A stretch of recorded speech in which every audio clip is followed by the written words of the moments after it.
नमस्कार दोस्तों, welcome back to Rohit study. स्वागत है आप सभी का आपके अपने YouTube channel Rohit study hub में। दोस्तों, बैयर इंस्टीट्यूट ऑफ कंप्यूटर एजुकेशन का आपका अपना यूट्यूब चैनल, जिसके माध्यम से आप सभी लोगों को मैं कंप्यूटर से रिलेटेड संपूर्ण प्रकार की जानकारी प्रोवाइड करते रहता हूं। आइए दोस्तों, आज की इस क्लास में हम बात करने वाले हैं इंटरनेट की यूनिट 5 के अंतर्गत, जो कि सबसे इंपॉर्टेंट टॉपिक है हमारा, और हमारे टॉपिक का नाम है फाइल ट्रांसफ़र प्रोटोकॉल, यानी कि एफ क्या होता है, एफ का प्रयोग हम किस प्रकार से करते हैं, आज की इस क्लास में हम जानेंगे। तो दोस्तों, सबसे पहले तो मैं आपको प्रोटोकॉल क्या होता है मैं समझा देता हूँ। प्रोटोकॉल के बारे में मैंने आप सभी बच्चों को बता चुका था। इंटरनेट पर जो सूचनाओं के वाहक होते हैं वो क्या कहलाते हैं, प्रोटोकॉल कहलाते हैं। यानी इंटरनेट पर जब एक सूचनाओं को दूसरे सूचनाओं को के स्थान पर, यानी कि हम लोग अगर कोई सूचना को जब किसी व्यक्ति तक के या फिर किसी को भी भेजते हैं, तो इंटरनेट पर जो सूचनाओं के वाहक होते हैं वो क्या कहलाते हैं, प्रोटोकॉल कहलाते हैं। यानी हमारी जो सूचना होती है वो प्रोटोकॉल की सहायता से ही एक स्थान से दूसरे स्थान तक जाती है। तो इन सभी को बोला जाता है प्रोटोकॉल। ठीक है, क्या बोला जाता है, प्रोटोकॉल, जो कि इंटरनेट पर सूचनाओं के वाहक होते हैं। तो दोस्तों, इसी कड़ी में हम बात करने वाले हैं एफ का पूरा नाम होता है फाइल ट्रांसफ़र प्रोटोकॉल। क्या होता है इसका पूरा नाम, फाइल ट्रांसफ़र प्रोटोकॉल इसका पूरा नाम होता है।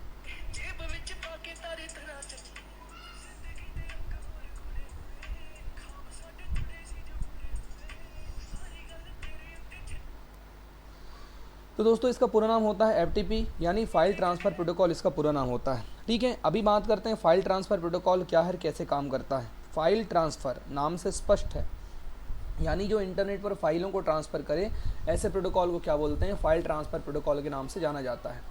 इस प्रोटोकॉल में फ़ाइल के आदान प्रदान के कुछ नियम दिए हुए होते हैं। यानी कि फ़ाइल देखो, अब फाइल जो होती है वो अलग अलग प्रकार की हो सकती है। जेपीजी फाइल हो सकती है, उसके पश्चात पीएनजी फाइल्स हो सकती है, या फिर इमेज हो सकते हैं, ग्राफिक्स हो सकते हैं, या वीडियो हो सकते हैं, ऑडियो हो सकते हैं। इन सभी चीज़ों को क्या बोला जाता है, फ़ाइल के नाम से जाना जाता है। किस नाम से जाना जाता है, फ़ाइल के नाम से जाना जाता है। अब देखेंगे यहाँ पर कि प्रोटोकॉल में जो फाइल्स के आदान प्रदान में, जैसे कि ईमेल नहीं आता, लेकिन आपको याद रखना है फाइल के आदान प्रदान की अगर बात करते हैं तो ईमेल इससे अलग है। ईमेल यानी इलेक्ट्रॉनिक मेल जो होता है वो इससे अलग होता है, तो ईमेल को आप इसमें नहीं गिनेंगे। ठीक है, ईमेल जो होता है वो फाइल ट्रांसफ़र प्रोटोकॉल से अलग होता है।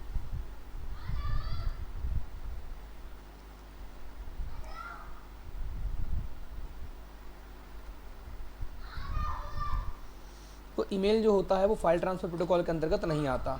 ये जो प्रोटोकॉल होते हैं क्लाइंट सर्वर तकनीकी पर कार्य करते हैं। किस पर कार्य करते हैं, क्लाइंट सर्वर तकनीकी पर काम करते हैं। मुख्य रूप से आपको याद रखना है, फाइल ट्रांसफ़र प्रोटोकॉल जो होते हैं क्लाइंट सर्वर तकनीकी पर काम करते हैं। ठीक है, ये ध्यान रखिएगा। अब ये क्लाइंट सर्वर तकनीक पर काम कैसे करते हैं, क्लाइंट और सर्वर क्या होता है आपको याद रखना है। क्लाइंट क्या है, जो कि सर्वर से जानकारी को क्या करते हैं,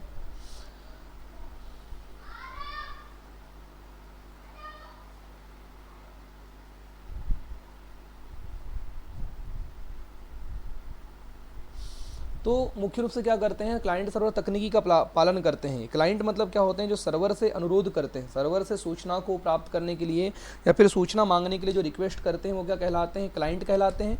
और सर्वर क्या होता है, जो क्लाइंट से के द्वारा आने वाली रिक्वेस्ट पर किसी भी जानकारी का उत्तर देना, वो किसका काम होता है, सर्वर का काम होता है। इंटरनेट पर बहुत से ऐसे सर्वर होते हैं जो कि फाइलों को अपलोड करने के लिए और डाउनलोड करने के उपयोग में लाए जाते हैं। उन्हें एफ सर्वर कहा जाता है। नाम से स्पष्ट है, एफ यानी फाइल ट्रांसफ़र प्रोटोकॉल। ठीक है, कुछ एफ साइट्स जो होते हैं सिर्फ अधिकृत प्रयोगकर्ताओं को ही फाइलों के आदान प्रदान करने की अनुमति प्रदान करते हैं। इस प्रकार के सर्वर से यूज़र नेम और पासवर्ड की मांग करता है। ठीक है, आप इन्हें प्राइवेट एफ सर्वर भी कह सकते हैं। प्राइवेट एफ सर्वर करने का मतलब क्या होता है, यानी कि प्राइवेट जानकारी, यानी हम अपनी पर्सनल जानकारी को एक दूसरे से शेयर करना चाहते हैं। कुछ एफ सर्वर जो होते हैं दोस्तों, वो किसी भी प्रयोगकर्ताओं को फाइल प्राप्त करने की अनुमति देते हैं। ठीक है, कुछ जो एफ सर्वर होते हैं, तो कुछ ऐसी फाइल्स होती हैं जिनको आप सभी लोग प्राप्त कर सकते हैं, सभी उनको निःशुल्क प्राप्त कर सकते हैं। इस प्रकार को क्या बोला जाता है, पब्लिक एफ सर्वर कहा जाता है। पब्लिक मतलब कि सभी के लिए होता है। ठीक है, पब्लिक यानी कि सभी के लिए होता है, सभी लोग उन फाइलों को क्या कर सकते हैं, प्राप्त कर सकते हैं, फाइलों को ले सकते हैं। लेकिन इस प्रकार के जो सर्वर होते हैं, इस प्रकार के सर्वर में साधारणतः फाइल जो होती है कंप्रेस प्रकार की फाइल होती है। कंप्रेस फाइल, जिसको हम लोग एफ क्लाइंट प्रोग्राम, एक स्टैंड एलोन प्रोग्राम्स होता है। जैसे कि वो क्या करता है, आईपी स्विच सॉफ्टवेयर जो होते हैं, आईपी स्विच सॉफ्टवेयर जो होते हैं, उन सॉफ्टवेयर पर विंडोज़ पर आधारित ऑपरेटिंग सिस्टम में क्या करते हैं, कार्य करते हैं। क्या करते हैं बेटू, ये सब के होते हैं, ये क्या करते हैं, आपके कार्य करते हैं। उसके पश्चात जो होता है एफ की अगर बात करते हैं, सॉफ्टवेयर में वेब ब्राउज़र्स के साथ, ठीक है, सॉफ्टवेयर में जो होता है वेब ब्राउज़र्स के साथ आपको एक बात को याद रखना है सॉफ्टवेयर में वेब ब्राउज़र्स के साथ जुड़ करके फाइल का आदान प्रदान करने की क्षमता होती है। इनमें क्या होती है? फाइलों को आदान प्रदान करने की क्षमता होती है। एफटीपी में कौन सी फाइल का आदान प्रदान हो रहा है इसके बारे में आपको पता नहीं होता है। एक बात को आपको याद रखना है कि एफटीपी यानी कि फाइल ट्रांसफ़र प्रोटोकॉल में कौन सी फाइल की का आदान प्रदान हो रहा है इसका पता नहीं होता। अब इसका पता नहीं होता तो फाइल का, तो इसका पता नहीं होता तो इसके लिए फाइलों का जो आदान प्रदान दो प्रकार से होता है। एक प्रकार तो होता है दोस्तों बाइनरी फाइल, और दूसरा प्रकार जो होता है वो टेक्स्ट फाइल बाइनरी के रूप में होता है। ठीक है, तो दोनों प्रकार से मतलब कि फाइल उसी रूप में फाइल जो होती हैं वो एक स्थान से दूसरे स्थान तक भेजी जाती हैं। तो यहाँ पर आपको इन चीज़ों को याद रखना है। अब टेक्स्ट प्रकार की जो फाइल होती हैं वो आस्की टेक्स्ट, ठीक है, American standard code for interchange, इसके बारे में मैंने आपको बता चुका था आस्की कोड क्या होता है।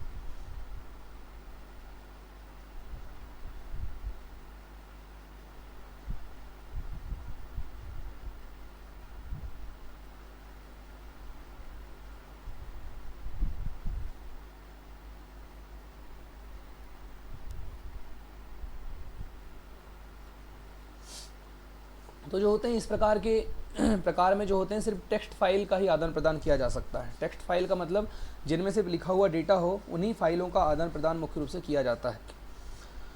ठीक है, इसमें बेटू लेकिन क्या होगा आपको, लेकिन फाइलों का जो आदान प्रदान जो है वो दो अलग प्रकार के ऑपरेटिंग सिस्टम के बीच में हो रहा है। ठीक है, इसमें मुख्य रूप से क्या होता है, दो प्रकार के अलग प्रकार के ऑपरेटिंग सिस्टम का इसमें मुख्य रूप से प्रयोग होता है। तब इसमें टेक्स्ट का जो प्रकार है, टेक्स्ट की जो प्रकार की जो प्रणाली है, ये टेक्स्ट प्रकार की प्रणाली जो है वो आपको ज़्यादा उपयोगी होती है, ज़्यादा आप इसमें उपयोग करते हैं, आपको याद रखना है।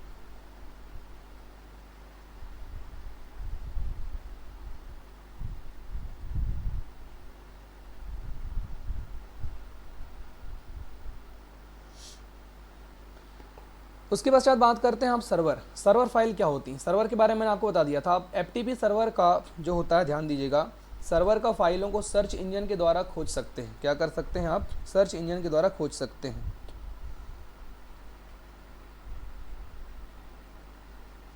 सर्च इंजन क्या होते हैं, चलिए बताइए जरा कमेंट करके, लाइव कमेंट ऑन है, आप सर्च इंजन क्या होते हैं बताइए।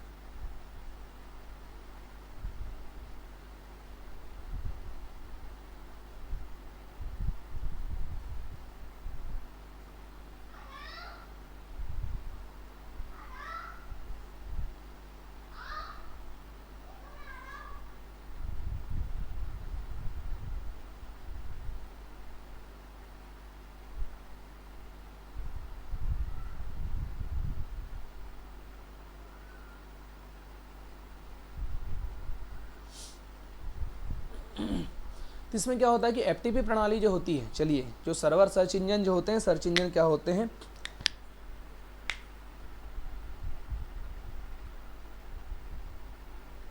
सर्च इंजन जो होते हैं, सर्च इंजन की सहायता से इंटरनेट पर जो जानकारियों को सर्च करने के काम आते हैं वही कहलाते हैं सर्च इंजन। ठीक है, ये इंटरनेट से बहुत पहले से प्रयोग हो रही एक प्रणाली होती है। ठीक है, आर्कोनी प्रणाली जो होती है एफटीपी सर्वर की फाइलों को खोजने में काम आती है। यानी कि सर्वर जो होता है, सर्वर जो होता है यानी कि क्लाइंटों से अनुरोध करके, क्लाइंट के द्वारा जो अनुरोध आता है उस पर प्रत्युत्तर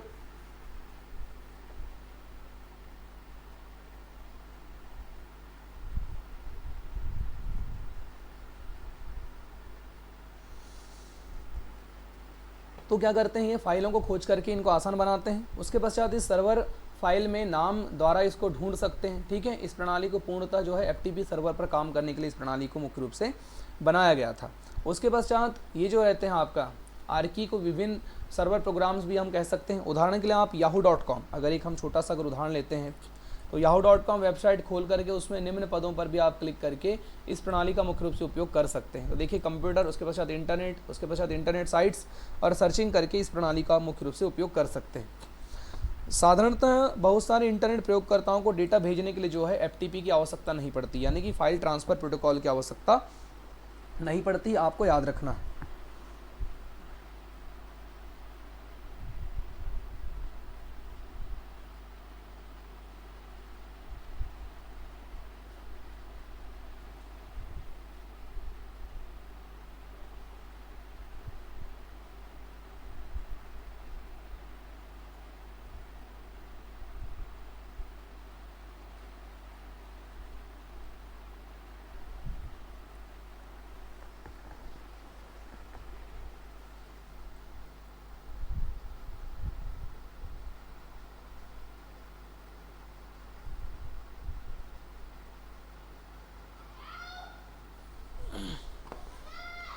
तो इसमें क्या होगा, ईमेल के द्वारा आप डेटा को भेज सकते हैं, लेकिन बड़ी बड़ी कंपनियों में स्वयं के एफटीपी सर्वर होते हैं, यानी कि खुद के फाइल ट्रांसफ़र सर्वर होते हैं, जिनकी सहायता से इंटरनेट, जिनमें क्या होता है कि हमेशा इंटरनेट कनेक्ट होता है, हमेशा इंटरनेट कनेक्ट होने की वजह से वो लोग क्या कर सकते हैं, जानकारियों को भेज सकते हैं। ठीक है, इसमें जो होता है एफटीपी सर्वर सिर्फ कुछ ही फाइल या फोल्डर को एक्सेस करने की अनुमति देते हैं।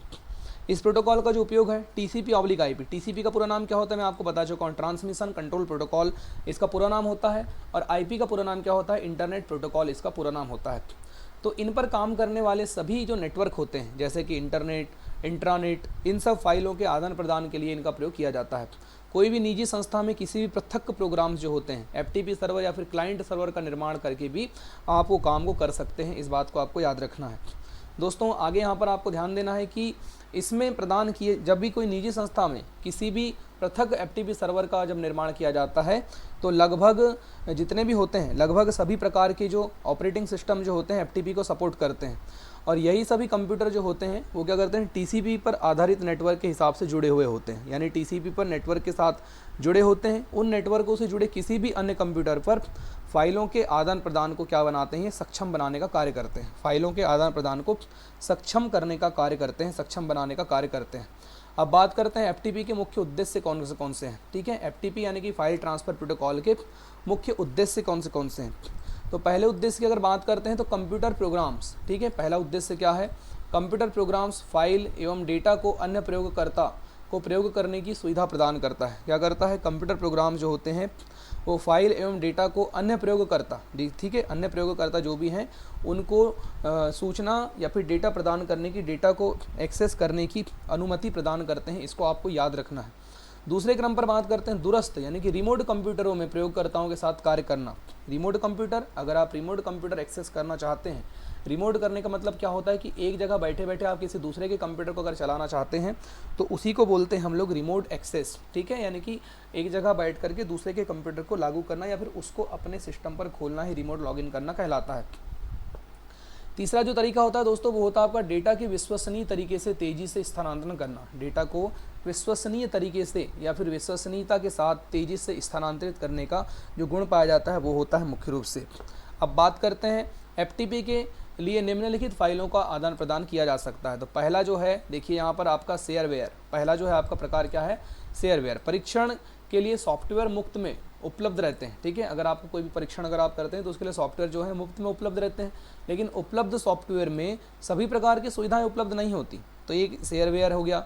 उसके बाद शायद फ्रीवेयर, फ्रीवेयर मतलब कि पूर्णतः मुफ्त सॉफ्टवेयर है, जैसे कि गेम, गाने, विविध हार्डवेयर पार्ट में आपका ड्राइव इत्यादि के लिए होते हैं ये। ठीक है, तीसरा होता है आपका डॉक्यूमेंट, डॉक्यूमेंट में विविध जानकारी उपलब्ध होती है। उसके पश्चात होता है आपका अपग्रेड्स या फिर आपका परचेस। किसी भी सॉफ्टवेयर का आप आधुनिक संस्करण अगर उपलब्ध रहते हैं तो एफटीपी मतलब कि एफटीपी से जुड़ी हुई शब्दावली, जिसको एफटीपी रिलेटेड टर्मिनोलॉजी के नाम से भी इसको हम लोग जान सकते हैं, तो यहाँ पर हम इसका प्रयोग कर सकते हैं।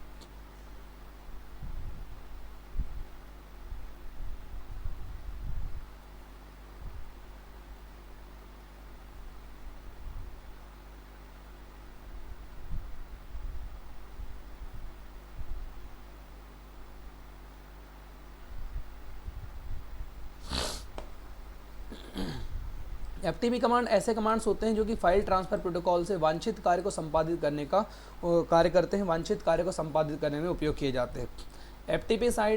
एफटीपी सर्वर में फाइलों को प्रोग्राम्स का संग्रह भी कहते हैं, तो इन प्रोग्रामों को संग्रह करने के लिए भी इनका मुख्य रूप से उपयोग किया जाता है।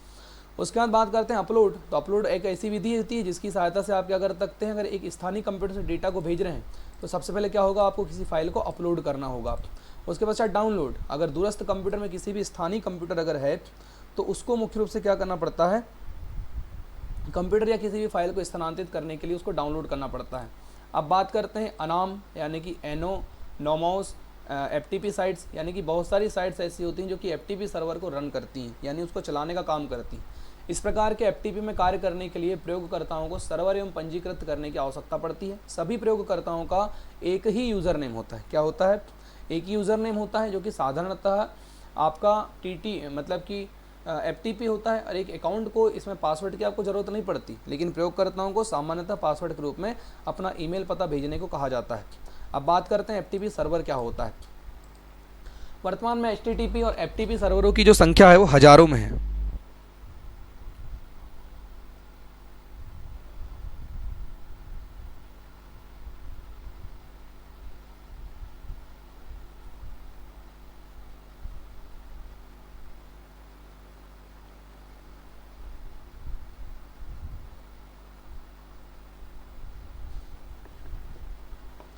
तो इसमें क्या होता है कि सर्वर एफटीपी सर्वर की सहायता से सुविधाजनक तरीके से नेटवर्क पर फाइलों के आदान प्रदान को हम लोग कह सकते हैं एफटीपी सर्वर। सर्वर क्या होते हैं? फाइलों को एक स्थान से दूसरे स्थान भेजने के लिए सर्वर का प्रयोग किया जाता है। किसी भी फाइल के स्थानांतरण के लिए एफटीपी सर्वर यह आवश्यक हिस्सा होता है, आपको याद रखना है। उदाहरण के लिए आपको ध्यान देना है कि किसी भी एक वेबसाइट को देखते हैं तो अपेक्षाकृत फाइल प्राप्त करने का अनुरोध करते हैं, तब वह वेबसाइट एफटीपी के सर्वर से जुड़ करके डाउनलोड करना आरंभ होती है। उदाहरण के लिए www.yahoo.com।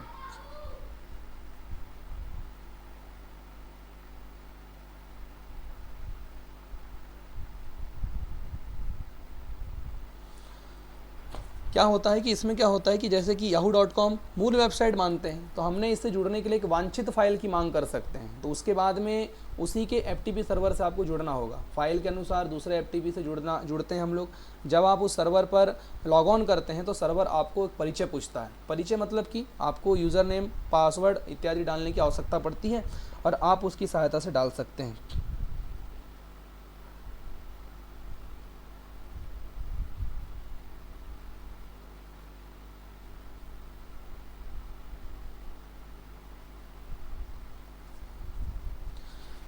तो इसमें आपको याद रखना है कि इसमें ईमेल पते पर भी पासवर्ड के रूप में आपको जानकारी भेजने का मौका मिल जाता है।